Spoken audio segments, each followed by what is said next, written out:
नमस्कार विद्यार्थियों। हम चर्चा कर रहे थे आपसे भारतेंदु युग के बारे में। मैंने पहले आपको बताया, भारतेंदु युग के बारे में बताया। आज हम चर्चा करते हैं भारतेंदु युग की विशेषताएं क्या है। आपको समय के बारे में बता दिया। अब उस समय की जो मूल विशेषताएं हैं वो क्या है, क्योंकि हर युग की अपनी एक पहचान होती है, अपनी एक विशेषता होती है, उससे वो युग आगे बढ़ता है। तो उस समय के प्रमुख कवियों में मैंने बात की, प्रेमधन प्रताप नारायण मिश्र, अंबिका दत्त व्यास, राधा कृष्ण दास, जगमोहन सिंह इत्यादि।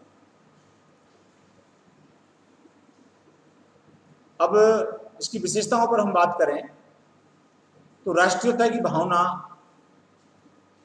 इसके मूल में थी, क्योंकि देश उस समय बड़ी विपत्ति में था और राष्ट्र के प्रति प्रेम भरी बातें जब कही गई तो लोगों में जागरूकता पैदा हुई, अर्थात एक जागरूकता आई। समाज की दुर्दशा का इसमें चित्रण किया गया है। समाज में बहुत सारी बुराइयां थी, विकृतियां थी, अंधविश्वास थे।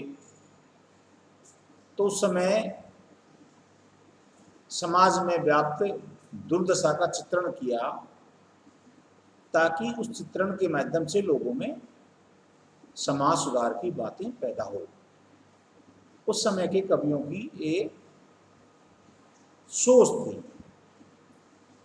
श्रृंगारिकता, जैसा कि विद्यार्थियों आप जानते हैं कि कवियों के मन से, कवियों के हृदय से यदि श्रृंगारिकता की बातें, श्रृंगारिता की बातें नहीं उभरेगी, अच्छे काव्य की रचना नहीं कर सकते। भक्ति भावना, ये आपको बखूबी पता है कि भगवान को याद किए बिना जीवन नहीं चल सकता।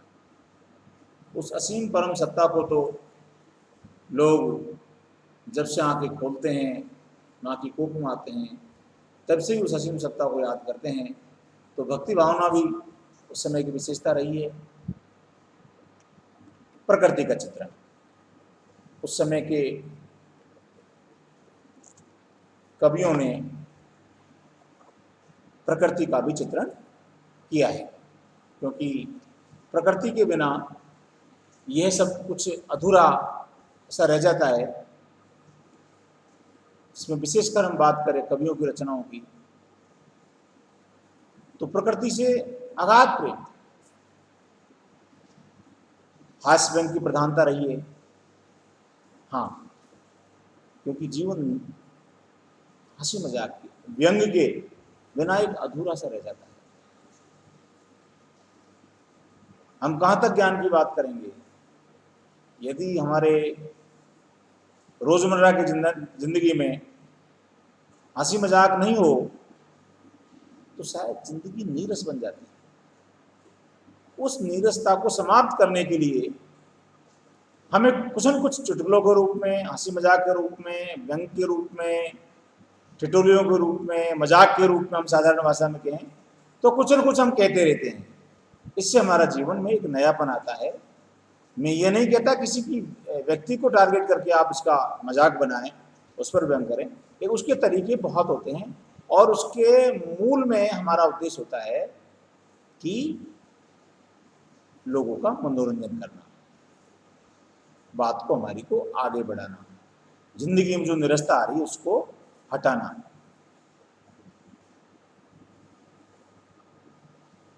कलात्मकता का अभाव, थोड़ा सा क्या उस समय शुरुआत हुई थी रचनाओं की, तो वहां कलात्मकता का एक अभाव है। गद्य एवं समाचार पत्रों का प्रचार एवं उसका प्रभाव, धीरे धीरे समय आगे निकलता है, लेखनी आगे बढ़ती है, तो लोगों तक अपनी बात को पहुंचाने के लिए समाचार पत्रों का प्रचलन शुरू हुआ, उसका प्रभाव रहा। और जैसा कि हम देखते हैं उस काल में ब्रज भाषा का प्रभाव, ब्रज भाषा की प्रधानता थी।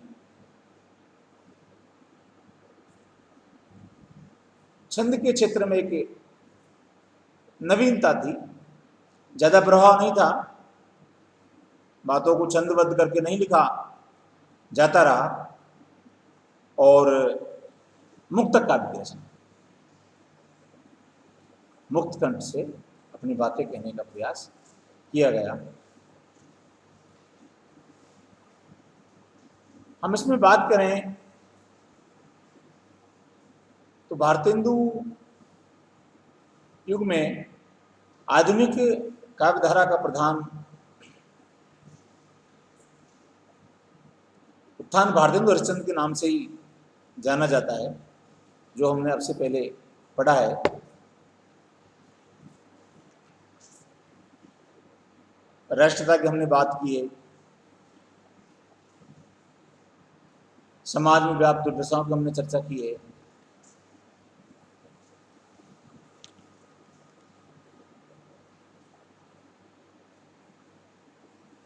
और श्रृंगार की जो प्रधानता है उसके बारे में हमने चर्चा की है।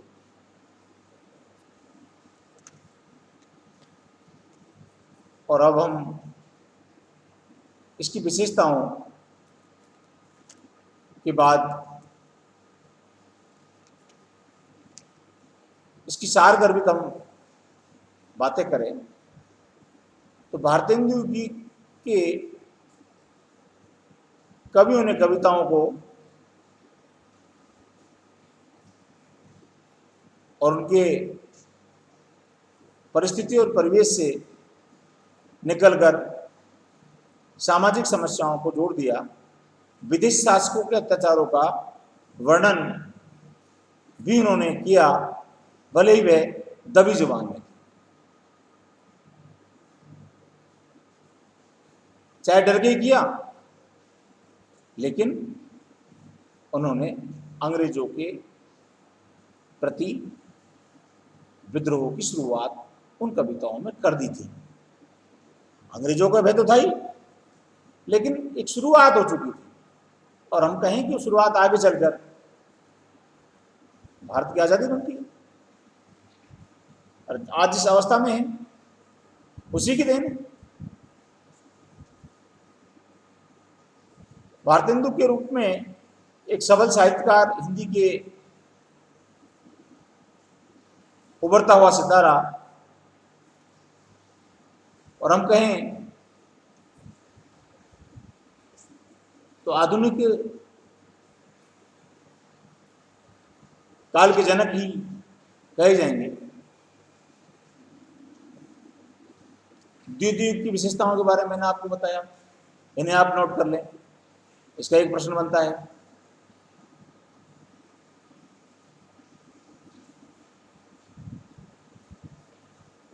इसके जो प्रमुख कवि हैं उसमें द्विवेदी है, श्रीधर पाठक है,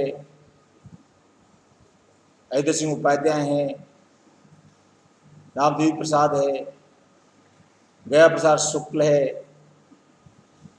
रामनरेश त्रिपाठी है, माखनलाल चतुर्वेदी है, श्रीराम शरण गुप्त है, बालकृष्ण शर्मा नवीन है, मैथिली शरण गुप्त, नाथुराम। ये उस समय के प्रमुख कवि हैं जिन्होंने द्वितीय युग को आगे बढ़ाया। ये डॉक्टर नगेंद्र के अनुसार है। इसकी विशेषताएं, इसमें श्रृंगारिता है,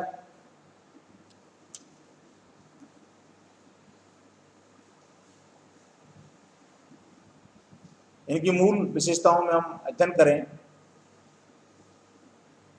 खड़ी बोली का प्रभाव मिलेगा, राष्ट्रीयता की भावना आपको उसमें मिलेगी, बौद्धिकता की प्रधानता है, नैतिकता है, आदर्श है, मानवतावादी विचारधारा। हाँ, मानवतावादी विचारधारा से हटकर कोई काम नहीं कर सकते। उसमें इसका समावेश है, नारी स्वातंत्र है, प्रकृति चित्रण है, सत्य और न्याय की बातें इसमें की गई है। अनुभूति अनुदित रचनाएं हैं, इतिवृत्तात्मकता है, धार्मिक भावना है, छंदों की प्रधानता है और नायिकाओं के बारे में भी वर्णन किया गया है। और यहां आकर ऐसा लगता है कि हम आगे इसमें अध्ययन करेंगे कि श्रृंगार का बहिष्कार किया गया है। ये है इस काल की विशेषता है। एक प्रश्न इस पर आपको परीक्षा में पूछा सकता है कि